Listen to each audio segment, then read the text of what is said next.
What's going on, everybody, and welcome back to another episode of TECspertZ. My name is Nick Green. I'm the News and Sports Director with WZMB. I'm Cannon Gates, the Station Manager with WZMB. And unfortunately... And I'm Trayvon McGlowan. Unfortunately, we do not have our good pal Trayvon McGlowan with us this week, but he's the sports editor with the East Carolina. He's normally with us for every recording, and he should be back for next week's episode. Unfortunately, he could not make it for this one, but we'll be happy to have him back for next week. Cannon, as we get ready to talk about the Army game, well, before we do, TECspertZ is a collaboration between the East Carolina and WZMB, and we would like to thank the Big Vape Theory for sponsoring today's podcast. All right, now that I've said that, let's go ahead and talk about this a little bit. We're coming off the bye week. Cannon, we did not lose this week. Yes. Shout out, yes, we did not lose this lose. week. That's very My important. mental health is somewhat fine. Somewhat okay. Unfortunately, our professional teams did lose this week, but I'm not wearing my Titans shirt right now. But unfortunately, for professional-wise, we still had a very rough week for football. But we didn't have to worry about ECU losing this week. Yeah. It was kind of nice to kind of get that break. We're coming off the bye week, going to number 23 Army. What are your expectations going into this game? My expectations, not good. I'll say Fair that. enough. Not good. I expect my thing is our run defense looked really bad against Charlotte. It did. Don't get me wrong, but I will say with that we expect Army to kill us on the run. We expect that. Yeah. But we also do know they're gonna run the ball 80% of the time. We do know that, so at least you know what you're getting. That's like the one thing. It's like it's hard to stop that type of offense, but you also know what you're game planning for. You know they're gonna try to run the ball down your throat. They're not gonna throw it unless they have to. Now, Bryson Daly, as I've said to you prior, probably the best player in the conference this year. Dude is an absolute stud. He can throw the ball a little bit too, which you typically don't see at Army, but still only like 500 yards passing through the whole season so far. But the rushing, I think he's over 1,500, mate? No, definitely not. Not over 1,500. Okay, definitely. That's like Ashton GT numbers. Yeah. More like, okay, he probably is about close to 1,000, I'd say. Something like that. Anyways, a lot of touchdowns. I think it's over double digits. I know that for sure. He is a player that, probably the best player they're going to go against the rest of the year. Yeah. He is a phenomenal quarterback. Run the ball. Seems like he pass the ball a little bit too, which you typically don't see, like I mentioned. But at least we know what we're getting. That is my thing. I'm not excited for this game, but at least you know what you're getting when game planning wise. Yeah. Offense wise, Mike Houston said he didn't know who's starting quarterback on Saturday. That was going to be one of my questions. And I am not happy about that because I think Jake should be the starter. Now, as I talked about last episode, and we all three talked about, where do we see it going the rest of the year? Right now, it should be Jake. Right now, until it just is like we're out of it. You know. If we can, I think right now to win football games, Jake Garcia needs to be our starting quarterback. I don't think Kate Hauser's the answer right now. That could change in a couple weeks. Don't get me wrong; it could definitely change. But right now, that's not the guy we need at quarterback. But yeah, that's my main thing when it comes to the game plan wise. That we know what we're getting on defense. They're going to try to run the ball down our throat, and we just got to stop it. Hopefully, I think Barker should be back. I was going to say, I hope Barker can come back for this game. I don't know that for a fact. But you make a great point, Cannon. We know exactly what we're getting ourselves into with Army this week. They're going to run the ball 80% of the plays. And, I mean, like you said, I think this is a big test for Blake Harrell, honestly, to see where he's at for the simple fact of, because we know we're running the ball 80% of the time, after last week against Charlotte, I know a few people were saying, hey, Blake Harrell, that was bad. You can't do that. Like, let's maybe consider, like, looking somewhere else for defensive coordinator. I personally don't think we need to find somewhere else for Blake Harrell. I personally think it was one bad game from him. The defense has been okay all year long. Well, okay. There's been some exceptions in there, obviously. Second half of Liberty was not great. There's some exceptions in there. And it's been good on others. But it's been really good on other days. Yeah. And like I think you mentioned the stat. I think there was maybe outside of Charlotte's game, there was maybe 4 quarters where our defense did not play well all year. Yeah, I think I said going into Charlotte, I believe I said we had played 5 games up to that point. Yeah. That's 20 quarters. My math's not great. There's 20 quarters. I think I said we had played mostly good defense for 16 of those 20 quarters. Yeah, I was going to say, that's about what I remember you saying too. And I think that's a great way of putting it, to be honest with you. When you put that in perspective, I think that's a great perspective of kind of looking at this. So, obviously, Charlotte, all 4 quarters were bad there. I'm not even going to try and say we even had one good one. Nope, all 4 quarters were bad. Yeah, I'd say so. I think all 4 were bad. But First half wasn't as bad. Right, first half was but not still as wasn't bad. good. It still wasn't But good. I think overall the season has been good defensively. Yeah. So I don't think we should necessarily call for Blake Harrell's head on For as this much as one. we put the defense on the field. Right. For as much as we do. And so I think, but this will be a good kind of test for him just to kind of prove himself again, to be like, hey, we know we're getting ourselves into. Now, if Army comes out and runs the ball all over us and they absolutely have a field day against us, we're going to have some serious questions after that. Some serious questions. But I think we'll do a decent job stopping it. I mean, like you said, their quarterback, he can throw the ball. It's not like he's only running. Now, he's a threat running the ball, too. He's their leading passer and their leading rusher. But at the same time, he can pass the ball. He has not thrown an interception all year. And I'm saying that stat because the last time I mentioned that stat, it was against UTSA, and they threw like 2 or 3 interceptions. So I'm hopefully trying to bring back some of that same kind of trying to bring that back a little bit. But he has not thrown an interception all year long. But so I'm kind of curious to see how we come on with that. Yeah. No, I get what you're saying. I also just wanted to mention before we kind of segue away is with the defense. I don't necessarily think I'll have serious questions even if they do run the ball all over us. Okay. Because I'm expecting it. I am expecting it. Right. So I don't think they're going to have serious questions about after this game if they do that. Just because, like I said, we know what we're getting ourselves into. Yeah. Obviously, the game plan won't be perfect if they do run the ball all over us, and I'll be annoyed. That's for sure. But I'm not going to be like, oh, Blake Harrell needs to get fired. I was saying it last week. I was saying it last week. Hey, fire Mike Houston while we're at it. Oh, yeah, let's fire Mike Houston. While we're at it. But, yeah, that's my main thing with the defense is just if you game plan right, things should go well for you. My main worry, honestly, I didn't mention it. I meant to, is as much as we put the defense on the field, and they seem pretty well conditioned from what we can tell, but you're going up to West Point, New York on a noon game in October. Yeah. It's not going to be the best conditions. No. It's not going to be. It ain't going to be 70 and sunny. Yeah, you're not going to be playing down here in Greenville in October. You're going to be playing in West Point in October. That's upstate New York, baby. That's some cold weather right there.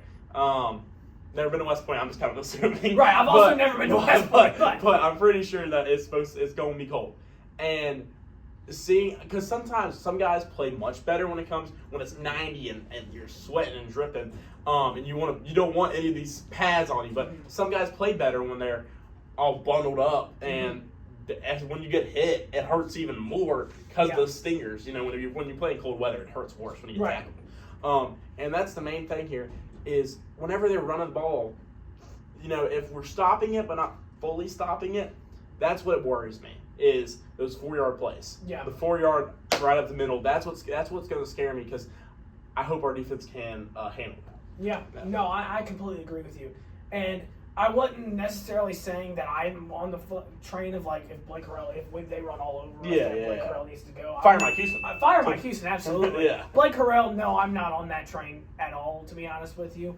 Let's check the West Point weather. Yeah, check the West Point weather. While I continue talking, I'll let you check the weather for the game on Saturday. Yeah. But yeah, no, I wasn't necessarily on that train pretty much all year long. Even after last week, and even after this week, even like you said, if they run all over us, I'm not going to be on that. But I do think this provides a good opportunity for Blake Harrell to kind of prove himself a little bit because we know exactly what we're getting ourselves into. It does provide a good opportunity for him to kind of prove himself again. Getting Zakai Barker back, assuming he can play, getting him back will definitely be a big piece to add into our defense because we saw against Charlotte how much we desperately missed him when he was not on the field on Saturday. So it'll be good to have him back in the lineup again. Good to have him back on the field because he definitely is an impact player that we need to have on the field. Yeah. Did you have? I want to say it's about. It's kind of weird to look at. I think it's like 64. Okay. That's not as bad. It's not as cold as I thought it would be. I thought it'd be in about 50. I did too. But that's not that bad. My main thing is the wind. Yeah.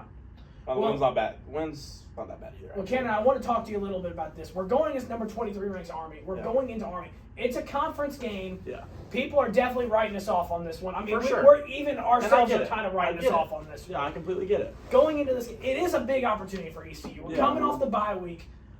What are the chances you think of us actually coming in here and taking care of us, getting an upset win? I think when I looked on ESPN, we had a 13%. I bet my chance matchup of have to look at that too. I saw a 13% chance of us winning. Yep, what 13. do you more think this chance? Because we are coming off a bye week, and according to Mike Houston here, we've had really solid weeks of practice over this. And the players are really starting to come together right now. This is all according to Mike Houston, by the way. So take that one. Take that with a grain of salt. Take that as you will. Yeah. But that's what he's been saying in these press conferences. So what do you actually think right now? Well, I will say, with this game, I am like, at least we've had the time, because Army is the one opponent, them and Navy, where I'm like, we need those 2 weeks. Mm-hmm. We need those, basically 2 weeks of practice to get ready for that game plan. Yeah. I hope they're putting through some stuff last week, and I hope this week they're doing the same thing, but obviously, game week. But I hope last they were putting them through some. I hope so too. I hope they're putting them through it. But thinking about Army, I don't know if it should be that low. Mm-hmm. Now, obviously, I will throw some hate wherever I want to when it comes to ECU. I will. Yeah. But I don't think it should be that low. I get why. I like to think we're pretty realistic when it comes to this. Like, we understand where we're at. We're like, okay, let's keep it real here. Yeah, but they're also because think about it, they're a ranked team. Yeah. They're undefeated. We're 3-3 coming off a terrible loss. Yeah. That people did not think was going to happen. Yeah. So obviously ESPN's going to look at that and be like, 13% chance of winning. I don't think it should be that low. I'd say we have right now. I'd give us a 35% chance, and I think that's pretty realistic. No, I think that's fair. I was going to say about 40 for me. I think it's about 40, I think the only reason why I'm saying is because we are coming off the bye week. Yeah. If we were not coming off the bye week, sure. I think this game is not even close. If we played them last week, If we played them last week, I don't think this game is remotely close. Yeah. But because we had that bye week to kind of regroup ourselves, kind of come back together, and I'm going to ask about this in just a second. Depending on who our quarterback is, if we do decide to go Caden Hauser, if that ends up being the decision here, I would hope he's got first team reps now in practice. Yeah, sorry, I didn't mean to cut you off. Yeah, but I was going to say with Houston saying about he doesn't know who's going to be quarterback, I would assume that means Hauser's getting a lot of first team reps. That's what I'm assuming too. Good. That's exactly what I'm assuming too. So with him getting more first team reps, because I'm assuming that's just our football knowledge here that we don't know. Well, I'm assuming both of them are getting pretty equal time for first team reps right now. But I think that will definitely help a little bit in order of turn. And I think it's more 60-40 because I do want to. While Hauser did not look great against Charlotte whatsoever, and he really did not look good. I do want to see a full game out of him with first team reps, with the full week of practice at first team, because I think I'm willing to excuse him a little bit more for the simple fact that he was not practiced as Jake was with the first team. So. He got thrown in at a terrible time. He really did. Fire Mike Houston. He got thrown in at a terrible time. He really did. And I think when it comes down to it, we don't know what the decision. It's all up to speculation right now. Yeah. And another question I have for you, that because it's just, last year, it's hard not to think about. Last year, we didn't know who the starting quarterback was every single week we came to play. It was either Alex Flynn or Mason Garcia. It looks like we're kind of getting back to that with Jake Garcia and Caden Hauser. How much does that concern you? A lot. Yeah. Because your team that should be competing in football games, you should have your QB1 knocked down already. This should have been knocked down already. And it seemed like it was. No matter how many picks Jake Garcia was throwing.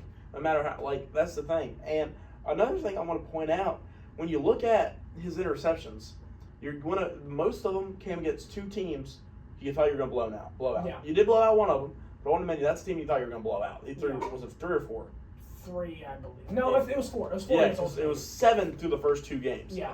After that, he's killed himself out. He still threw 2 against UTSA, but realistically, in an offense like ours, a quarterback throwing 2 interceptions is really not that big of a deal. That's not that big of a deal, to be honest. And that's been my main thing, because people are like, "Oh, Jake's throwing all that." I'm like, have you watched our offense? Yeah. If you're not throwing like that, you're not succeeding. Yeah. Because you're not throwing picks like that, because you're giving your playmakers a chance to catch the ball.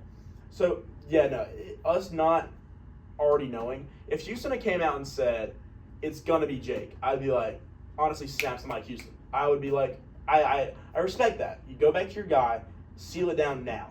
But now you're doing that, you're casting a shadow of doubt on a guy, and Jake Garcia's confidence might go down. Might bring Kate Hauser's confidence down. Well, in I don't a way, know if I would say it brings Kate. It definitely brings Jake Garcia's confidence down. So I'll explain to you because I know that is kind of a interesting thing to say. Yeah. The reason why I think it could bring Caden's confidence down Sure. is Caden's either like he's been the QB2, he's had that chip on his shoulder that he's like, I want to go out there and go win the job. He goes in there against Charlotte, doesn't look well. I think the Charlotte game's confidence came down because of that, for sure. Sure, absolutely. For sure. But I think the reason why I'm saying it bring it down is because then you're like, okay, can you just pick? If you pick the other guy, all right, I'm back to that guy. I'm gonna support my guy, but I'm also gonna have the chip on my shoulder to go succeed. Yeah. That's the reason why I think you bring his confidence down. I don't think it brings his confidence up at all. Now it may not bring it down, but I don't think it brings it up at all. Okay. Saying that you don't know who your quarterback's gonna be. Okay, interesting take on that. I don't hate it actually. I definitely obviously I think there's no arguing that this non-decision made definitely hurts Jake Garcia, his confidence. I think there's no doubt about that. There's no doubt, yeah. I don't think anybody would doubt that. I think, honestly... And Jake's a very confident guy, Oh, too. yeah, he's very confident. And that's the one thing I will take away from Jake, and I give him a lot of credit for, actually, is even after he threw 4 interceptions against Old Dominion, he went right in the interview. He's like, yeah, I got to clean that up. My bad. Like, he immediately took ownership for it. And granted, that's exactly what you need to see out of your quarterback. That's exactly what... I think, it's not saying a lot that you took ownership for it, but I at least appreciate the fact that you are willing to take ownership for it. The kid's been at 2 big-time Power 5 programs. Right. I would hope he could be like that. I would too. Yeah. And so, it's not saying a lot, but it is kind of saying the fact that, like, he's at least owning up to what he's done wrong. And according to Mike Houston again, that he has been the biggest, he's been his own biggest critique. That is what he said all year long, is that Jake Garcia is his own biggest critique. I don't know if you've seen that or not. I haven't, but I'm not surprised. I'm not surprised either. Yeah. And so I think that says a lot about Jake Garcia personally. I think that says a lot about him. Now, when it comes to Caden Hauser, I think this is not a decision. I think, if anything, it actually would boost his confidence for the fact that, he had that bad game against Charlotte, but the team's looking at him right now like, okay, you had that bad game, but we understand the circumstance of that game. We kind of threw you in at a bad situation. Maybe it's not you. Maybe we just need to get you more practice, more reps on this. And it kind of gives him more like, okay, we still kind of believe in you. Yeah. Versus Jake Garcia at this point, because we haven't made a decision yet, saying like, hey, we might actually bench Jake Garcia for the rest of the year. I think there's no question it lowers his confidence. I think it also, I will say as well, I think it also brings the team's confidence down. I do too. Because you're making them choose. You're kind of making them choose when you say that. And on some teams it makes sense. But on this team, I don't think that should be the case. Yeah. On this team is a team that should, before the Charlotte game, still had not as a small chance, but still had a chance to win the American. Yeah. They showed it on the TV. It was like the 4th highest in the American to win the conference. Yeah. Or, I believe that's what it said. Like Army, Navy were top 2, and then Memphis, and then someone else than us. Well, I think it's because of our strength of schedule wasn't that great. Exactly. Granted, I get that. Now, Army and Navy have came out swinging this year, and we didn't. I don't think any of us expected that. We didn't, because we had Memphis, South Florida. None of us expected that. However, at the same time, when we looked at the schedule at the beginning of the year, that video is on YouTube right now. We looked at the schedule and we're like, hey, this is a relatively easy schedule for us if we want to have a good year. And like I said, obviously things have changed a little bit. Army and Navy came out swinging. They're both ranked right now, both in the I don't know where 23 and 25. I didn't know where Navy was exactly, but I knew Army was 23. Navy's 25. But yeah, you truly are like, when you look at, it wasn't easy. It's an easy schedule, and it still is an easy schedule. Yeah. So you're right. Before the Charlotte game, we absolutely still had a chance of winning the American. Now, granted, I kind of think that's all kind of thrown out the window at this point right now, with Army and Navy having this incredibly hot start, and then us absolutely playing like that against Charlotte. There's no excuse for that whatsoever. If we don't turn this around now, there's no hope for this team, and I mean that with all due respect. If we don't turn this around now, it's going to be a long year for the rest of the season, and I hope for the best on this one. Yeah. I'm going to go ahead and kind of get the score prediction going a little bit right now. I think Army, I hate to do it, I'm picking against the ECU Pirates this week. I am picking Army to win 35-21. I think, like I said earlier in the podcast, if we were not coming off a bye week, I think this would be a lot worse of a game than what it is. I personally think we will end up starting Caden Hauser. I think that'll end up being the decision. I don't know that for a fact. This is all speculation, but I do think we'll end up making a decision of Caden Hauser going into the game. Do I think that's what we should do? I'm kind of 50-50 on that. But I do think that'll end up being the decision because we've waited so long and we're lowering the confidence of Jake Garcia with not making a decision. So I think we will end up going Caden Hauser on that. So I think he'll have a decent day with him having more practice. I definitely think we'll see a better version of Caden Hauser than what we saw against Charlotte. Coming off the bye week and also getting him more practice with the ones, I think that'll help him out a little bit. So I think 35-21 is relatively reasonable. I think Army is going to have run the ball all over us. I mean, they're a tough team to stop defensively, and there's only so much you can do about it. They've done it all year. They've blown out every single opponent they've played all year long. Cannon, you'll probably speak more about that in just a second. But they've blown out every single opponent they've seen all year long, scoring tons of points. I don't think it's unrealistic for them to put 35 up on us, even with our defense being normally as strong as what it is, with the exception of the Charlotte game. So I think 35-21 is kind of a fair score range for this, and I'll pass it over to you. Yeah, I'm going to go ahead and say my score prediction. I'm going to shed some light. Well, I think Army is going to win. Yeah. I do think that. I'm going 42-28. These guys out here. Excuse sorry, guys. My bad. Anyways, 42-28, I'm going Army. I don't want to, but I am going to shed some light on it. Army's really played nobody. They really haven't. They have played some cellar dwellers in the American that everyone's probably predicting at the bottom of the conference. They played terrible UAB. And Tulsa. Temple. Rice. FAU. Those are 5 of the bottom 7 teams in the American. Realistically, we are better than those teams. But what I will say about that as well, they have put up about 42, around that area, about in the 40s, against every single one of those teams. Neither one of those teams has scored, I believe it was above 14. And that is why I'm going 42-28, though. Because I think we're a better team than all those teams. But at the same time, we're not good enough, I think, to beat them as of right now. Now, I'm going to go with you. If we start Caden Hauser, I'm going to fire Mike Houston. If we start Caden Hauser, that counter for me specifically, skyrocketing. Because I do not believe Caden Hauser is the answer. And if Mike Houston thinks that, he is just drop dead wrong. Because, and I'm not saying Caden Hauser's a bad quarterback. Do not get me wrong on that. I think Caden Hauser could be a very, very good quarterback for us next year. Right now, I don't think that. Or even the year after that. I don't know how long Jake's planning on staying. Right now, Jake Garcia is the answer at quarterback. And I full-heartedly believe that. And you can, as I've mentioned, like, before the season, I was not a Jake Garcia fan at all. I thought Caden Hauser should have been starting day one. But what I've seen out of Jake Garcia, when I've seen out of him in this offense, I have honestly been impressed. Because if you know football well enough, the casuals are going to be like, he's throwing so many picks, like I said. If you know football and you watch this offense, and like I said, if he ain't throwing picks, we ain't having fun. Because throwing picks in this offense makes complete sense. Brett Favre would be throwing 6 picks and 8 touchdowns in a game against us. You know how Brett Favre was as an NFL quarterback and as a college. Jake Garcia right now, I do believe, is the answer at quarterback. He can have a bad day Saturday. I might still be saying that because for him, a bad day is about 3 picks, 3 touchdowns, 300 yards, then we lose 42-28, as I mentioned. That's a bad game for Jake Garcia. And for us, I'm still going to be like probably hating on him some because, dang, Jake threw 3 interceptions. But guess what? When he throws more than 2 interceptions, we're undefeated, baby. When he throws more than that. So I want the Pirates to win so bad. I want them to win because if we upset a top 25 team, the season flips on a dime like that. Now, does that save Mike Houston? Probably a little bit. And I hate that. I really do. Yeah. I really do because that's a top 25 win. I hate that. I hate it a lot. But I think it could help us a lot. And going and looking ahead, I'll look ahead a little bit. We play Temple next week. Temple's, like I said, they're one of the bottom ones. We should beat them. It's homecoming here next week in Greenville. A lot of people are going to be back. That's going to be a big game. 2 p.m. start. Kind of weird for homecoming. Interesting, but you know. But, you know, got to take what you can get. Anyways, don't love that. But then we got to bye. And then you play FAU. Like, if we can beat Army, we're flipping the season around like that on a dime. Yeah. And then I'm feeling confident again about that 8-4, 9-3 season. Would that keep Mike Houston? It would. It would. Don't get me wrong. Fire Mike Houston. It would keep him. But I would at least feel better about people talking about ECU. At least I can say, hey, we had a 9-3 season this year. You know what? We had an 8-4 season with a top 25 win. I will say, if we can turn this season around at 8-4, would it keep Mike Houston? Yes, it would.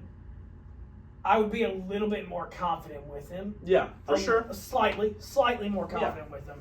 Just because you did take a team where we all had minimal hope. I mean, you watched last week's episode. If you didn't, go check. I mean, it's about a 45-minute long episode.